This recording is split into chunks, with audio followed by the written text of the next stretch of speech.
Okay, Yeah. I can take it. I can do it. Good, Manuel? Okay. Great. Voila. Okay. Good morning. Good morning, ladies and gentlemen, and welcome to the Spanish Pavilion and to the session on call to action for Paris-aligned carbon markets. In June, during the Paris Finance Summit, the EU, led by the European Commission, Spain and France, unveil a call to action for Paris carbon markets with the goal of covering 60% of the global emissions compared to approximately more or less 4% today, and allocating a portion of the revenues then to climate finance. Now, it is my pleasure today to discuss the nitty-gritty, the details of that call to action. And for that, we have an incredible lineup. Let me introduce you to our panelists. So on my left-hand side is Jan Cornely, European University Institute. Then we have Verena Ross, Chair of the European Securities and Markets Authority. Then we have Californian Senator Henry Stern. And then on the far left, Manuel Pulgar Vidal, Global Leader of WWF. But before we start the actual discussion of the panel, we have I'm pleased to introduce you our guest keynote speaker, Director General of DG Klima of the European Commission, Kurt van der Berge. Kurt, the floor is yours. Thank you very much, Elena, and thank you very much for inviting me to give a few opening remarks to this very important session as far as we are concerned. When you work on climate policy these days, you alternate the whole time between hope and despair. When you listen to science, the future looks very grim and bleak. We heard from the World Meteorological Organization very recently that 2023 is likely to be the year when global warming reaches more than 1.4 degrees Celsius since the pre-industrial age. And I could go on with giving you a lot of other indicators why science tells us that the situation is quite worrying. At the same time, there are many reasons to be hopeful as well. We see that awareness of climate change is growing. If we take the more than 70,000 people that are here as a sign of growing awareness, then definitely the awareness and the support for climate action is growing. But increasingly also the world knows how we can design the appropriate action to mitigate the climate crisis. And what we find very encouraging at the European Commission is that there is a growing global interest in carbon pricing. It's what the economists tell us is the #1 recipe to deal with climate change.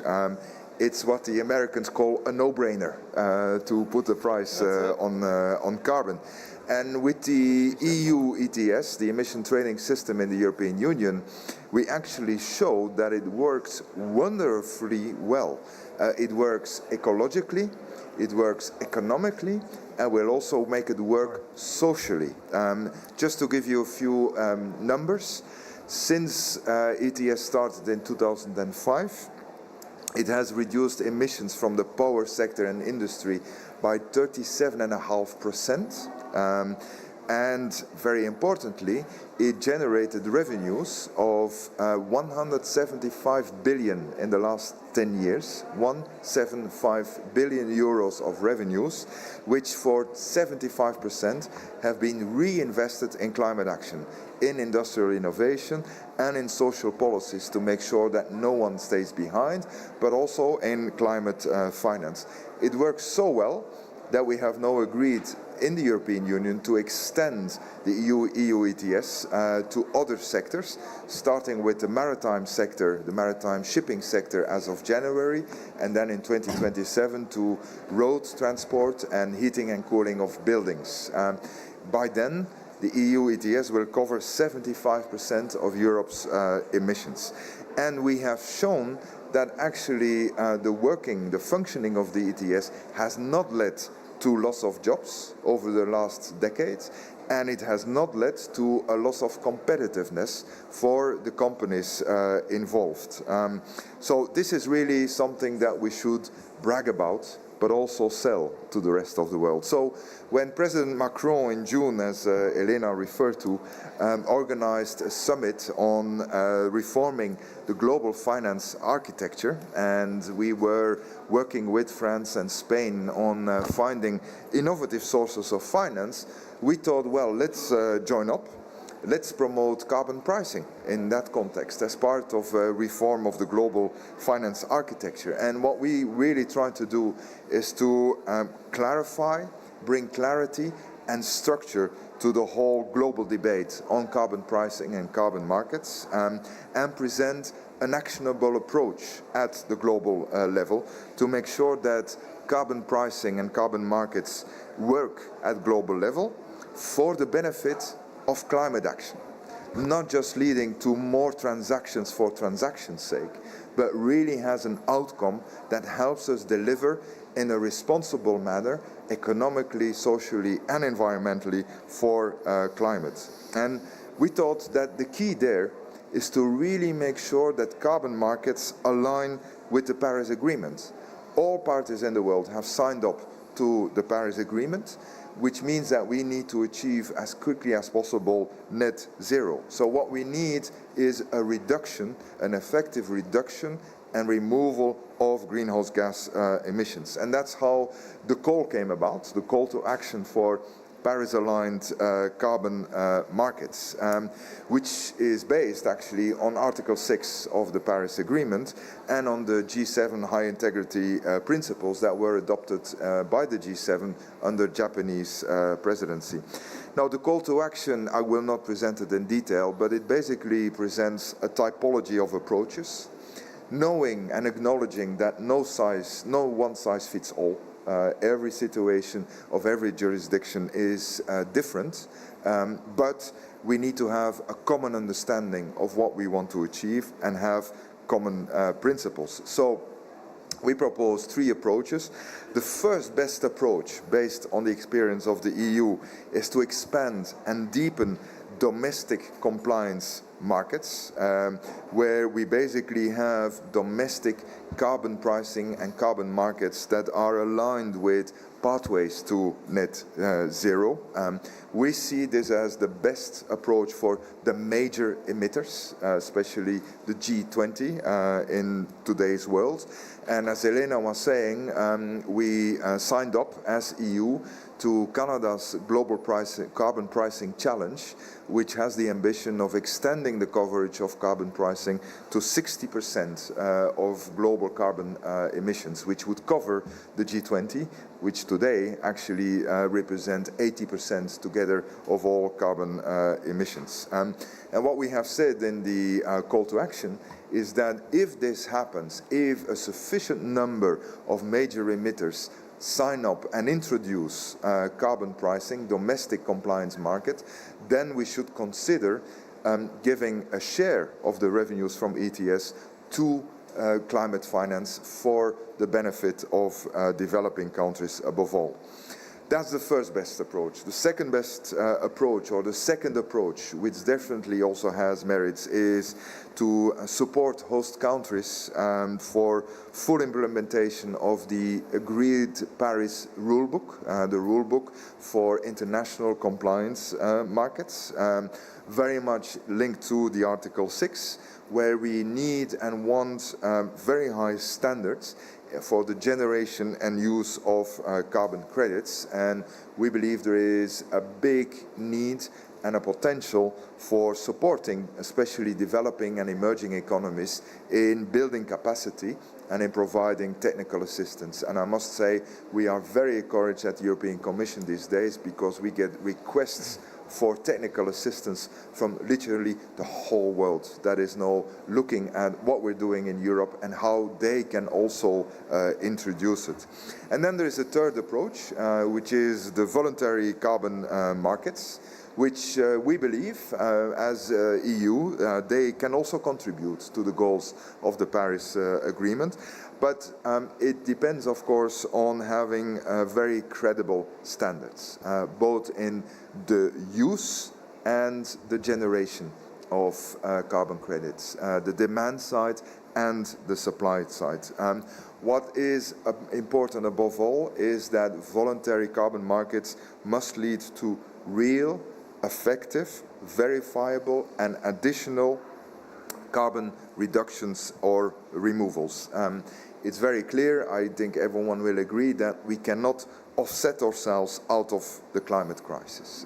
What we really need is real emission reductions, and we don't want to use credits to avoid the mitigation efforts that can and should be done today.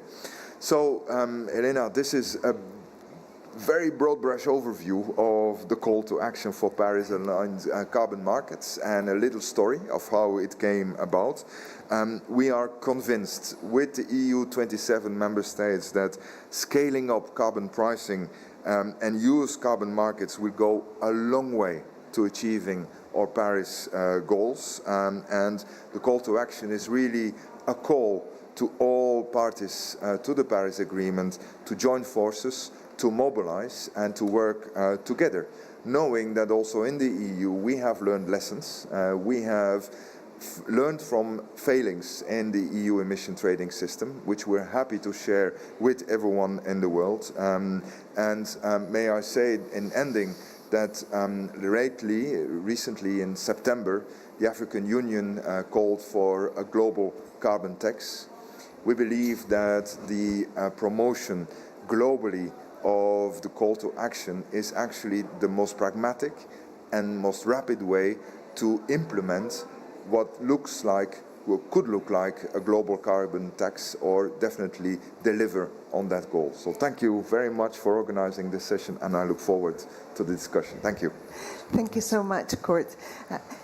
Thank you for setting up the discussion today. And actually what we're going to do is structure the debate precisely on emulating the three key actions. And we're going to start with the expansion and deepening of compliance markets. But before we start into the nitty-gritty of compliance markets, Jan, I want you to please tell us about the basics, right? Tell us about the extent to which the implementation of a carbon price is an imperative to reach net zero, and the extent to which within that, the significance, how can carbon markets then contribute to that achievement?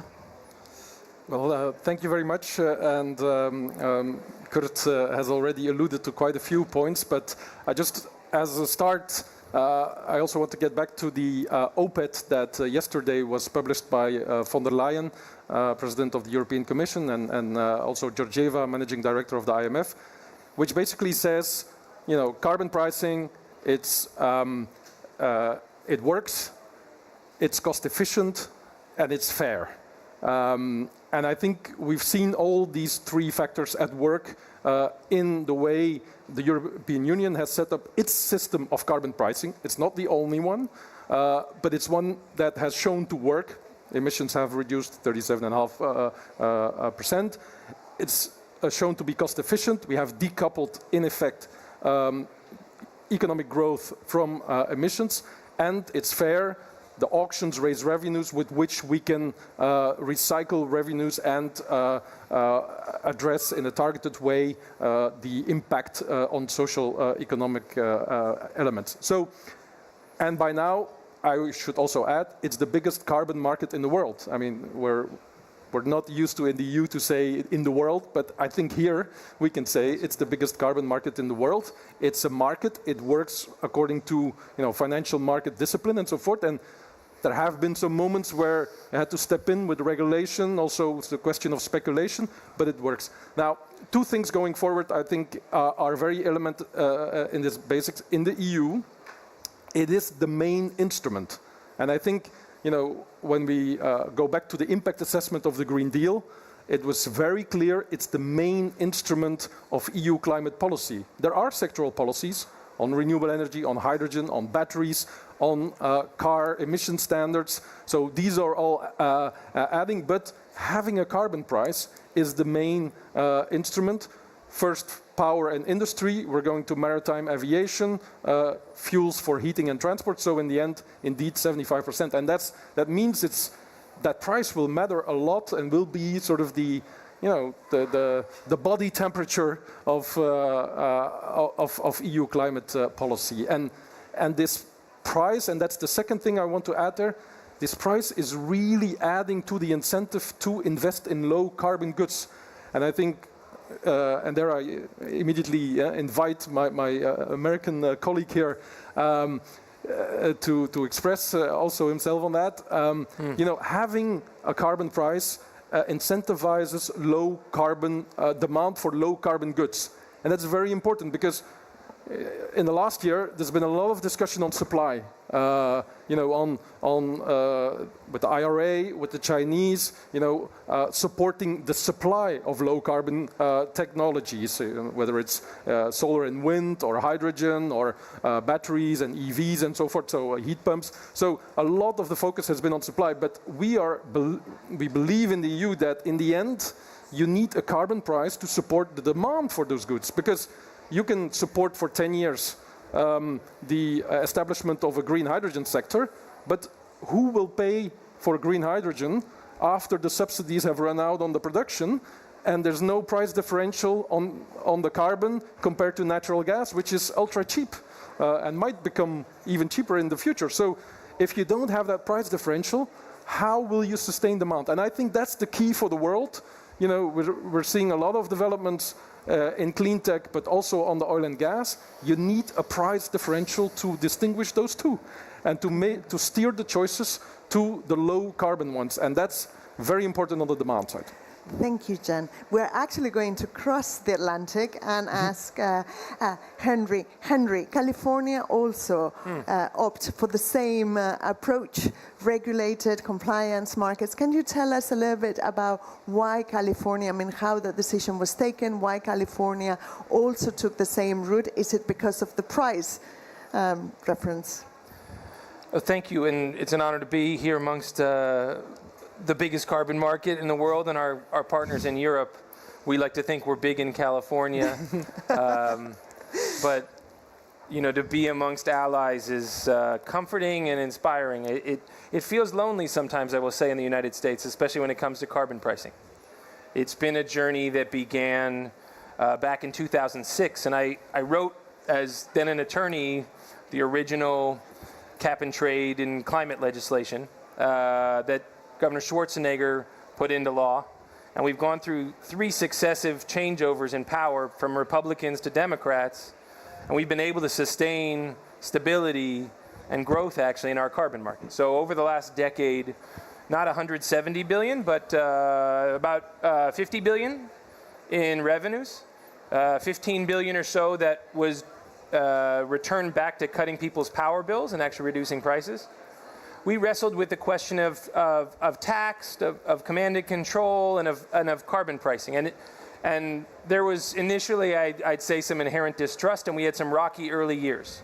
The prices were low as a result, and there wasn't a lot of confidence in the market. But after a series of first lawsuits and the oil and gas sector challenging our regulations, overcoming that, we had a brief window in the United States where we actually had a shot at a national economy-wide price on carbon. A bill passed the House in 2009, and it failed in the Senate. And since then, you've seen the U.S. sort of go into a different direction, this IRA direction, right? A carrots approach. But we, meanwhile, had to sustain ourselves and keep growing. So our price on carbon is economy-wide. We have the transportation sector in. Heating and cooling is already in. So your gas bill in California does reflect a carbon adder. Your gasoline price also reflects that carbon price. It is throughout the whole economy. And what we've seen is actually decoupling our growth from our pollution. So we've been growing faster than Texas. We're now twice the size of Texas and half the carbon. Right? We've shown that we can be a growth story. Is it perfect? No. It's hard out there to be a commuter, a taxpayer. As you know, with inflation, it's visceral. And there's always political risk to sustain a coalition. And I know we see this in Europe too. We've faced challenges all throughout the EU. Netherlands, Germany, the UK. These are places where the questions come back up again. I think what I'm hoping we get out of this COP and these alliances, this conversation, is reinstill confidence that the fourth or fifth largest economy in the world, depending on where Germany is on any given day, we're charging ahead. We have a 2045 net zero goal, and we're going for it. And we're not just sticking to our carbon alone. Our doors are open. So we are linked with a few other jurisdictions right now, and there was always the question out there of, what about the EU? I think as you expand and become more comprehensive, I still think that door is open. And I think our governor, as you just saw in China, he was willing to go abroad to make big things happen on climate. And President Biden went to San Francisco to sign this agreement with President Xi for a reason. Because we actually are a place where we're a lane of climate that can maybe defy global politics. And people don't want to talk a lot right now, but in this one lane, maybe we can. So I would say our door is open, and I think there's a lot of interest in California in looking abroad. I think Title VI will be Article 6 will be a big part of that. We just passed our first ESG data requirements as well, so I'm excited to sit next to Ms. Ross and learn more about not just looking at the 300 entities that we regulate, but the entire supply chain.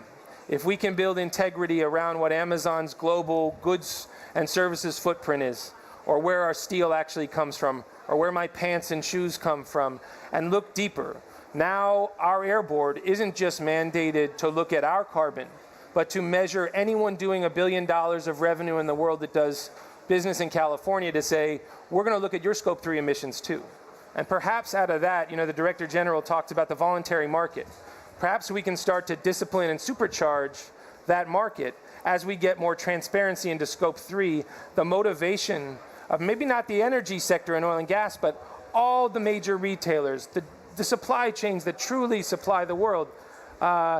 Maybe the future is not offsets, but insets. And then people start looking within their chains and really doing this work. So this China trip was an opening salvo, but I think if we can align ourselves, especially as the border adjustment mechanism comes into full effect, and push our country to say, let's measure ourselves, let's measure abroad, and to your point, Ms. Jan, fairness, right? That carbon is one truth. A ton is a ton, and it has to mean that. And if we can trust in that, maybe there is hope. So I appreciate the audience. Yeah. Thank you. I like the idea of not offset, but insets. I'm going to take that one with me. Verena, you are the chair of the European European Securities and Markets Authority. Can you explain us from your perspective, A, what are the advantages of a compliance carbon markets, but also what does regulating and supervisory in these markets entail? Thank you, and first of all, fantastic to be here with so many committed people that are working on carbon markets. So I think one of the big bases that we are looking at as a securities markets perspective is that in the compliance market, you have an obligation clearly for companies to participate. So it creates by its nature already a kind of basis where you know that everyone who actually provides these credits is someone who has that obligation, who has a certain framework around how to do that. And I think that helps a lot to create something that is predictable and that also creates a transparent framework and mechanism around it, as Jan and Kurt have already explained. From the securities markets perspective, obviously it's key that there is robust and firm oversight of those markets. And as such, and that is important because ultimately, when companies engage in this market, they want to be sure that they have some predictability, that there's some stability, and they can plan on that basis.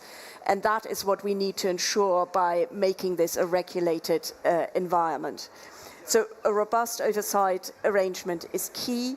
And in Europe, that has been achieved by effectively making emission allowances financial instruments. So they are looked at and regulated like any other financial instrument market.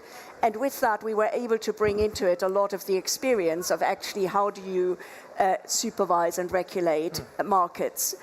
And that includes, on the one hand, high integrity standards on all market participants. Everyone who engages in this market needs to be sure that they understand that engaging in this market comes with obligations, and also to make sure that there is a proper framework around inside information so that there are no unfair advantages for anyone who actually engages in this market. On top of that, I think what is important is also transparency, so that you actually know where the price is when you are taking decisions, either on investing or making your underlying business decisions. And then finally, also AML safeguards. But all of that creates really a market that can be trusted, that can grow on the basis of that firm regulatory environment.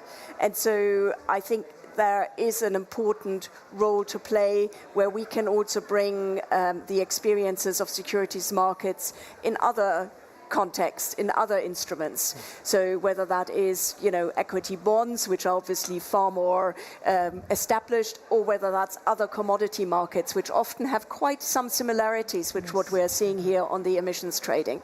So from that perspective, that's where our angle as securities markets regulators come in, and why we are committed to making sure that we look at this market like we look at all other markets to ensure their stability and integrity.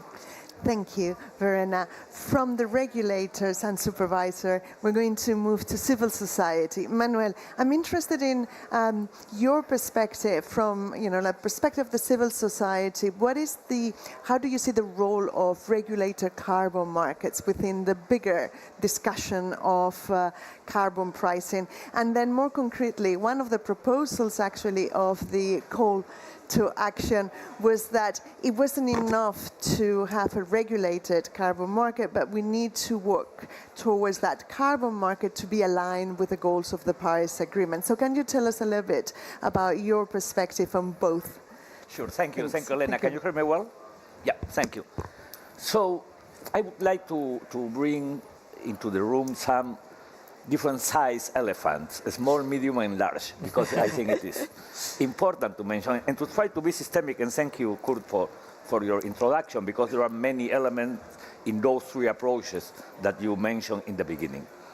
So let me start by saying, if we are talking about alignment of markets to the Paris Agreement, let's start by recognizing that unfortunately, not every country have fulfilled with defining that target, that net zero vision by 2050, something that it is so important. I don't remember the number, but unfortunately, it is not even the half of the world that has defined those targets. So we have to work on that. That is not the topic for today, but something to be recognized. That moves me to something that it is probably more important. We still have an unfinished task in fulfilling the net zero concept. What does it mean, net zero? And you mentioned standards and all those elements, that it is so important. I am used to thinking we have to complete a credible system for the net zero in level of countries and in level of private sector. If we see all that system, who is in charge, who is the standard setter, who should validate, who should track progress, and you start to define the key element of a system, we are strongly behind what it must be the goal. Because without a clear net zero concept, we cannot define well exactly what are those rules and conditions to be fulfilled. So that is my second element. But also there is a big elephant in the room. I don't remember for how long we've been trying to work with carbon markets, 20 years, 25 years, and why we haven't been enough able to convince or to unlock the trillions or to mobilize resources. So what is failing? What have we learned, and how much we can bring all those lessons into this call to action as a way to improve the system? Having said that, let me say that in some way when we think about carbon pricing, ETS, and carbon markets, we are talking on a kind of different animals. No? Carbon pricing and ETS on one side, carbon markets on the other. Fully agree with the role that carbon pricing, as in California or as you, Kurt, has mentioned, can play a key role. But when we think also about carbon pricing, we have to recognize that mostly in the developing, on the global south, in the developing world, there are still too many inaccurate subsidies that it is limiting. So how can we are planning to address that kind of subsidies? For example, to try to protect the transport sector with subsidies to diesel. No? Those are the kind of things that we have to sort. But that is not the only thing.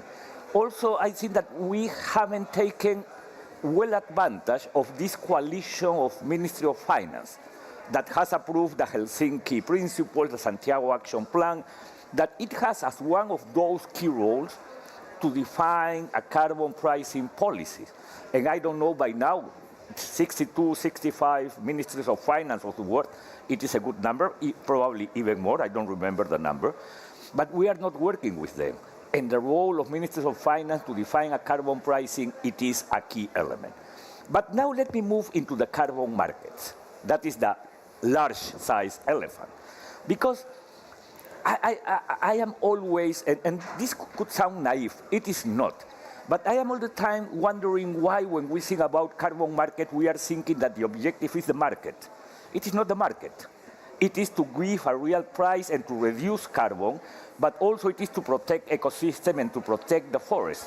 I am all the time amazed on the different language of somebody talking about carbon market in the business sector and in the financial sector versus the level of understanding on somebody on the ground. It is A to Z. It's fully opposite. And I think that we must try to produce a better language and a better understanding when we try to promote a carbon market. But also, again, it is about standards. And you mentioned, Helen, your question, it was, what is that role that regulation could play? So this is probably an extra large elephant. Who must regulate? Because we are looking how to move this system into a more credible one. Antonio Guterres in Glasgow mentioned we shouldn't accept those kind of climate claims. We have to move from voluntary basis to regulated one. But first question to you, do we think that it is possible to get a global regulation to address those kind of challenges? Or it will be, as it has been as for today, regional as Europe or domestic as some other countries?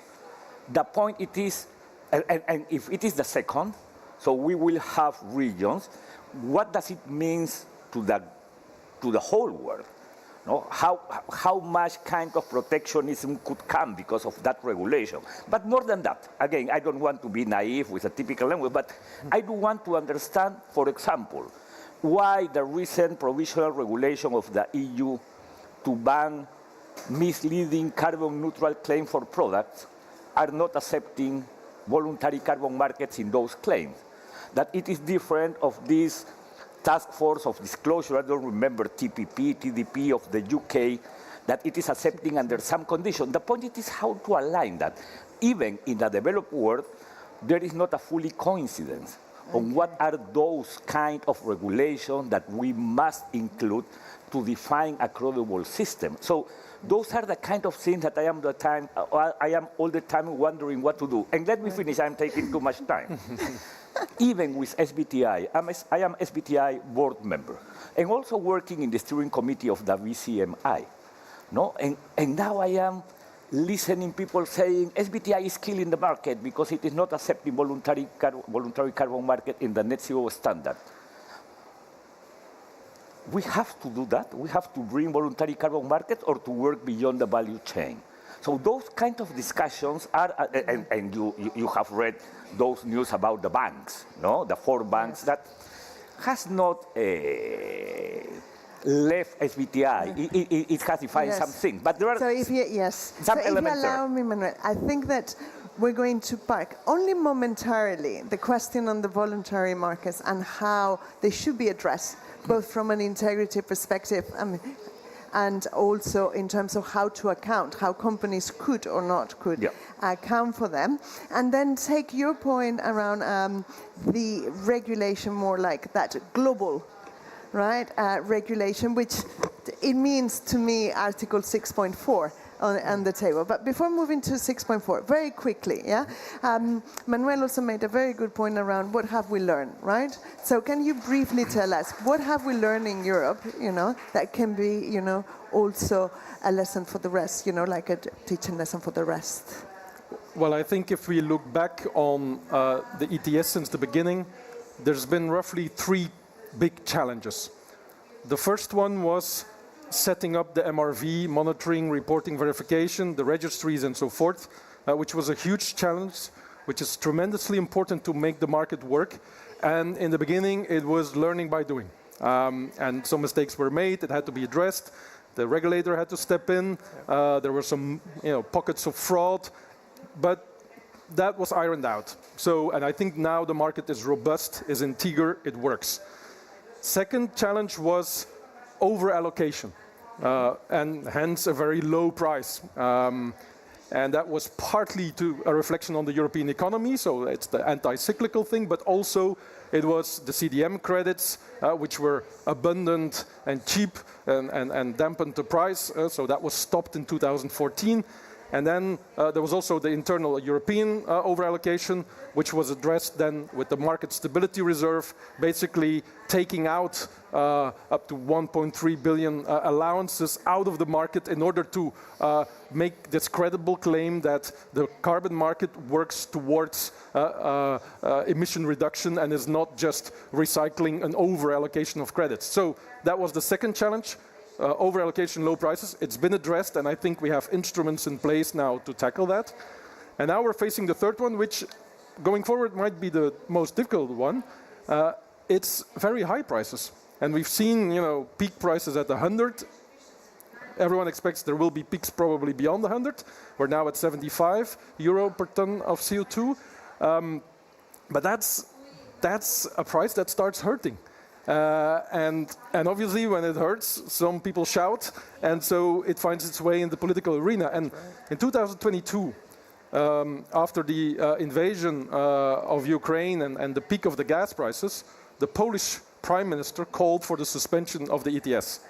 Now, that's not nothing. I mean, luckily he wasn't followed, but it's not nothing that a Prime Minister calls for the suspension of the core policy instrument of EU climate policy.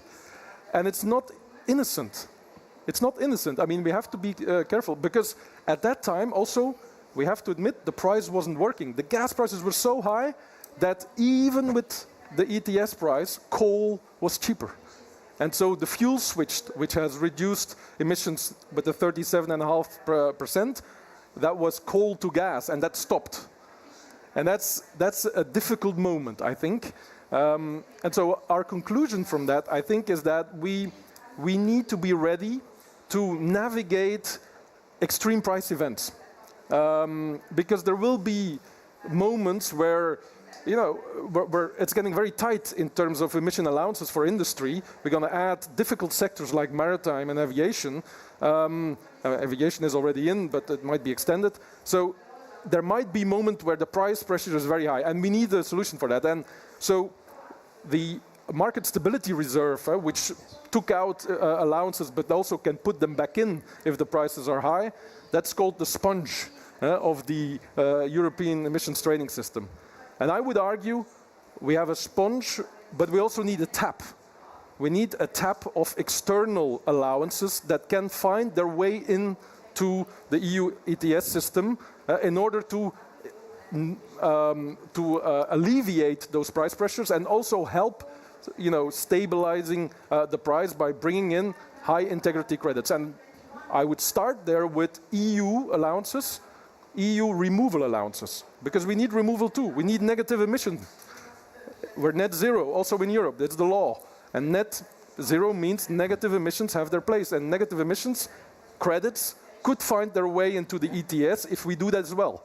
And I think that's part of the architecture that going forward, where that we need to stabilize the system and be able to respond to prime ministers and others calling in a panic for a suspension of the ETS. And perhaps later, if the VCM and all these regulations on the integrity, the core carbon principles, the assessment frameworks, and if that all works and we have high integrity voluntary credits, they might perhaps at some point find their way back in and sort of reverse the decision of the CDM suspension in 2014. But then, it'll have to be based on evidence that these credits do stand for emission reductions or removals. And so we're not there yet, but I think going forward, that's going to be a challenge to address that. Thank you, Jan. We're going to move now to the famous Article 6.4, so the new global carbon offset mechanism. Henry, can you tell us what are your views on the mechanism, on the pending issues that are supposed to be debated during COP28, and what are your expectations of, where is going to come out of this COP? We fancy ourselves a nation state, but we are not. So I'm not in those rooms. I hope there's a room right now that's having that conversation. I mean, what I can't tell from the outside is, are we really going to try to get somewhere? And is landing a deal on 6.4 going to be part of the sort of capstone of this conference, or is it just going to be a lot of sort of pledges and sort of open-ended things that we have to trust that money will materialize or pledges will be met? I think we're desperate for it right now. I think when you look at how our carbon market's working, the era of that sort of super cheap $2 a ton offset is over.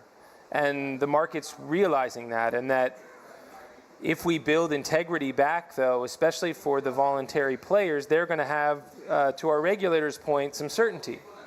So I'm hoping that it's seen as a win for the corporate community to get something solid and stable there. I was Manuel's points about SBTI and sort of as we keep sort of pushing the integrity higher. It does cause us some concern, because we say, is everyone just going to leave? Yes. And is the capital going to retreat? And it's just regulated entities left, and is, our banks and your banks and everyone sort of backs off. But I think if we craft it the right way and lock arms, and especially if Asia as a whole stays engaged, but all the new carbon markets emerging there, Singapore, regional markets in China, the Australians are back. If we can sort of build that, maybe a deal comes together. So I'm rooting from the outside, and I will tell you, we'll be disappointed going home without a deal there. But we have a tricky dance, of course. Of course, fully understand. Let's hope that something solid comes out of this COP with regards to Article 6.4. Verena, not only you are the chair of the European Securities and Market Authority, but you're also the chair of the carbon markets task force within IOSCO. And very recently in July, you published a report that was very much going into the core of what it means in terms of what type of principles should be put in place when it comes to boosting effectiveness and transparency in international credit trade. Could you tell us about the report and the key takeaways? Sure, and I think it's one of these advantages. Can you hear me properly? Yeah. Yes.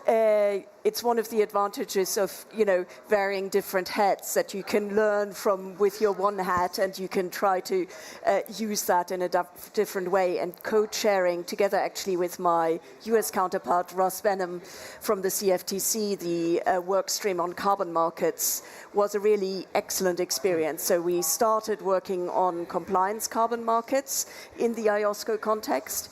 And as part of that, we really looked at what are the experiences around the world. More and more jurisdictions are interested in building compliance markets. We've got 29 already. It's growing, the interest. And so what we try to do and put on the table is really some core principles of what we as securities markets regulators believe should be taken into consideration when you construct these markets. And they really looked, on the one hand, on the primary market side. So what do you need in terms of transparency and predictability of the primary markets, including things like stabilization mechanisms, what would happen if there are unusual volatility in the market and things like that.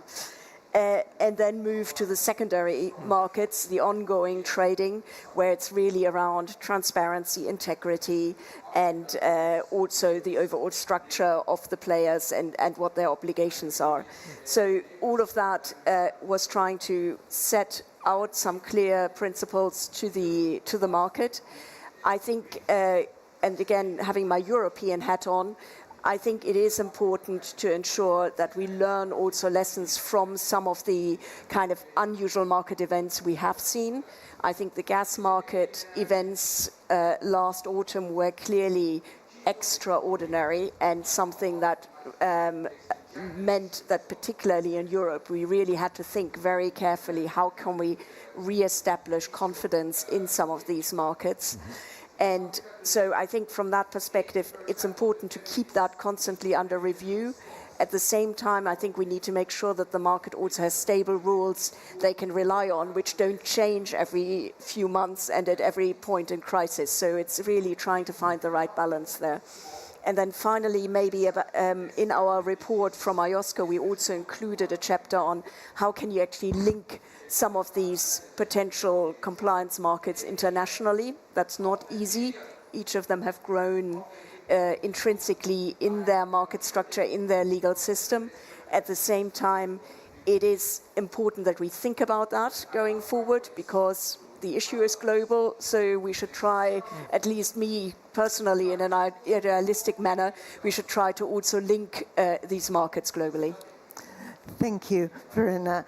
Manuel, how can host countries be effectively supported in navigating the challenges associated with selling credits, with their own commitments, in respect with their own commitments and long-term strategies? And, how can we, what should be the right strategy to ensuring a fair distribution of the benefits? Look, probably there is not a... Can you hear me? Yes. Yes. Now better. There is not a unique recipe. So probably there are some approaches to define that strategy. Let me start by saying that this call to action, I think it's a good baseline. It is defining smart ways to support those countries to implement a compliance market, to define clear standards, and as Kurt mentioned in the beginning, I think it is well organized. That is the first one. A second, it is something that, as for example, BCMI is working on.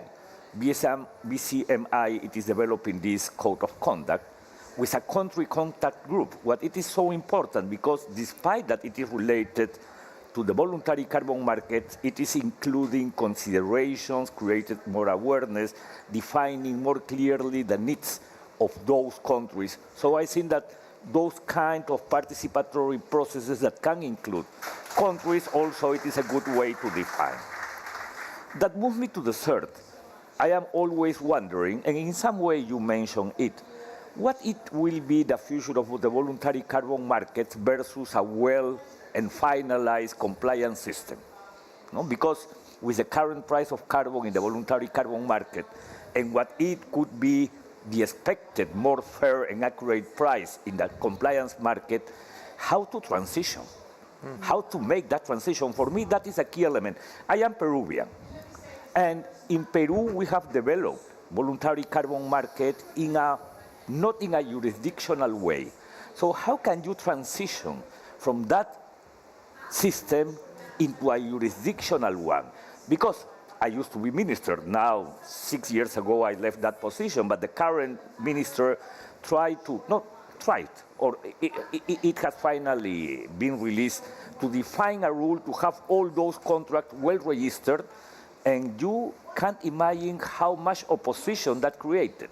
So that transition in between a more private system, immediately when the government tried to define at least a register to know what do they have in hand, created a strong opposition. So that transition, it is so strong. And let me finish by saying something about nature-based solutions. Now we are working in nature-based solutions as a system that it must secure high integrity, based not only in this new concept that it has been approved by UNEA with a strong support of the EU, but also now it is a time in which we must move into a standard for nature-based solutions. Because for the developing or the global south, nature-based solutions could be a so effective tool to address its main source of emissions, that in the tropic it is more than 60% because deforestation, land use, agriculture, among some other activities related to nature. So again, there is not a recipe, a unique recipe or single recipe, but different ways to approach that strategy. Yes. I've been told that we are coming to the end of our session, so I do not want to miss the third round of questions. So I'm going to ask you to be extraordinarily disciplined and give us like the snapshot, like high-level comments on. And I'm going to ask Manuel on environmental and social integrity, Verena on financial integrity, Henry on corporate integrity in relation to voluntary carbon markets. Shall we start with Verena, financial integrity?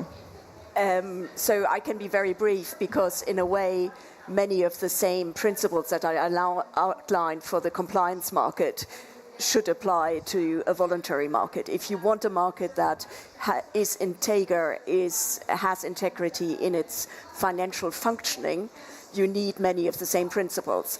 But it is linked very closely, and that's why I'm going to be very interested to hear what Manuel has to say about the environmental integrity. And I think that's exactly where we are still facing some issues at the moment in voluntary markets.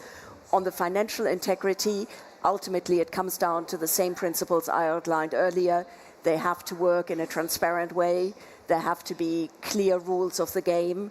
And there needs to be, all the players need to play by those rules. So that's effectively the contribution and the viewpoint from the securities markets regulator. And we just published yesterday as IOSCO a consultation paper on some good practices, some good examples of voluntary carbon markets, which I would very much appreciate getting comments and feedback on to bring us forward on a global basis to help also national authorities to actually look at how to establish these markets. Yes.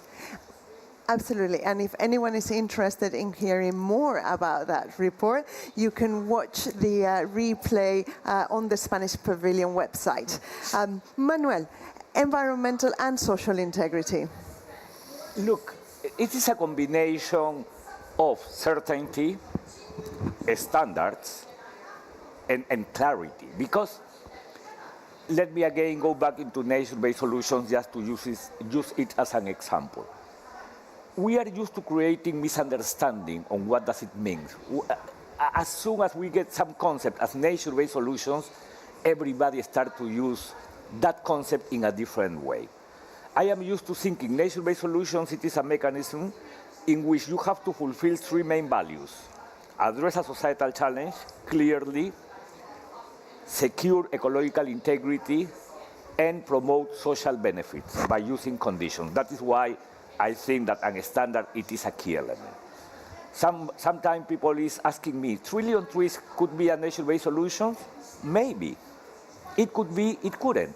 Because if that plantation could mean to affect ecosystem services or ecological integrity, it is not. If that intervention on nature could mean that you are not addressing any clear societal challenge, well documented, it is not. So we have to give certainty to people. We have to demonstrate that those standards must include the three values. That means also not only participation, but to respect rights. So that element, it is a key one to secure a high integrity, high quality intervention. Thank you, Manuel. Henry, corporate integrity. How should companies use offsets from voluntary carbon markets, and how should they report on them? We've seen a sort of slowdown in appetite in this space. People have gotten burned. Literally forests have been burned and your money burns with it. That shakes a company. Take our largest tech companies in California. When Meta or Salesforce are trying to find permanent sequestration or permanent opportunities to offset their carbon, they're now chasing higher value frameworks.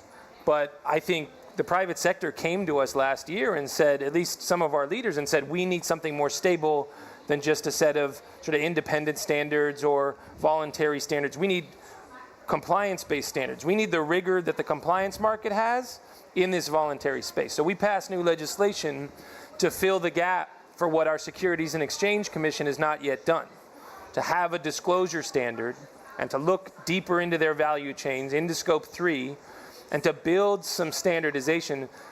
This is new turf for us. We're going to need Europe's help.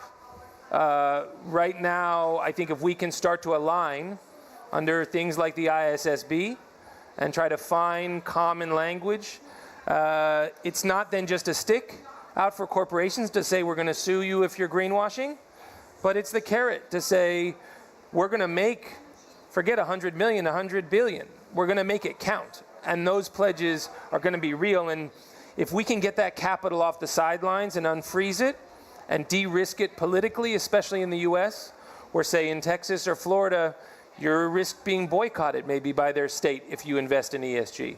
But in California, I feel like if we can be the big enough bull here and say, let's go, and maybe work with you all, we can start to mobilize that capital. So yeah, I think it's, we want to see the corporations win here. This is not something that's supposed to tear them down, but they need that sort of tough love and that framework.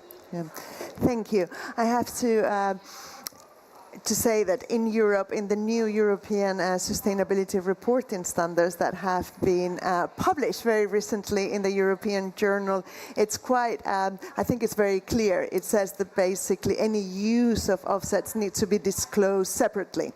So the idea of, as long as you're very transparent on what your actual reductions have been, of real reductions, and what has been through offsets, I think that is a very good way forward. Jan, to close, looking forward, okay? Yeah. What do you think? Tell us about the future of carbon markets. Yes, very fast. Two things internally. I already said it's the expansions and it's the tightening of the targets, which will drive potentially very high prices in Europe, and it's the CBAM. And Europe, two things about CBAM. I think Europe does not only have to call to action, but now needs to call to explain. So we need to step up climate diplomacy, because the CBAM is creating tension with allies on carbon markets. And the second thing that Europe needs to prepare for on CBAM is that it might actually work much better than we think, because the rest of the world can be competitive in low carbon goods compared to Europe, and they might actually go under our carbon price and deliver us these goods for cheaper than we can actually do. So we need to really prepare and think deeply about what the CBAM will do. I think it's a great instrument of externalization of the EU carbon market price, but it has big consequences, and I think that we need to prepare for better. Thank you. Thank you so much. If I was to summarize the session, I would say that we need predictability, transparency and effectiveness, coherence between the carbon markets, carbon prices and the subsidies that also are going in parallel. We also need a much more better links and connection between the financial markets, the very top and the ground, but also between the different regulated carbon markets. The transition from voluntary to regulated might not be as simple, and we definitely need to navigate extreme price events. And we all look forward to see what comes out of the Article 6.4 at this COP. Thank you so much. Thank you so much. And join me in a applause of a round to our speakers.